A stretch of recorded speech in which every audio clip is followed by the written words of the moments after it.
Zootopia isn't the movie you think it is. Its narrative is one big trap. I wanted to like this movie.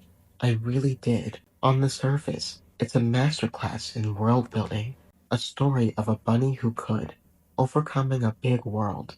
But beneath that once upon a time opening, a shadow of manipulation is being woven.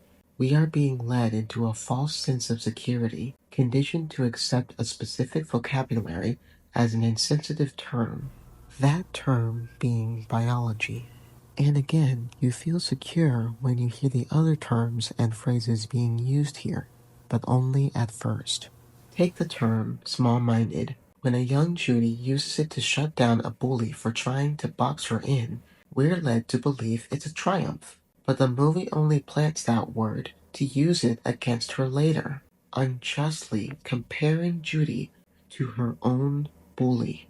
Meanwhile, listen to her lines in the school play. And predators had an uncontrollable biological urge to maim. But over time, we evolved and moved beyond our primitive savage ways. Biological desires and primitive savage ways. The biology trap. Right now, it's just a nugget of world building, but it's a trick. These words are going to be said time and again, and whether the way they are used makes sense or is just prejudice, when the time comes to actually discuss biology in a proper context, when it's actually appropriate to begin to discuss biology, and we see Judy use that word because it's appropriate in that context and it makes sense to use it, that is all the movie needs. It sets her up by repeating the word biology until it can frame it as a slur. So on one hand, it's practical to use it in a certain context, but on the other hand, the movie has slowly been conditioning you to believe that it is only a slur, and no matter how you use it, it will always come off as a slur. When the time is right, the movie uses her saying biology and primitive savage ways as an excuse to cruelly break and blame her. It twists the context into something it never was. Simply pure prejudice, it claims. Just to have a scapegoat to punish. It uses her own words from a good context to a justification to silence her.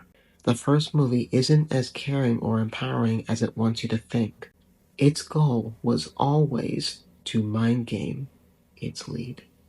This doesn't even begin to cover every manipulation, including that infamous press conference scene where the narrative psychological games finally come to a head. My goal for part 1 was to provide the summary and the framework for what we'll be dismantling together.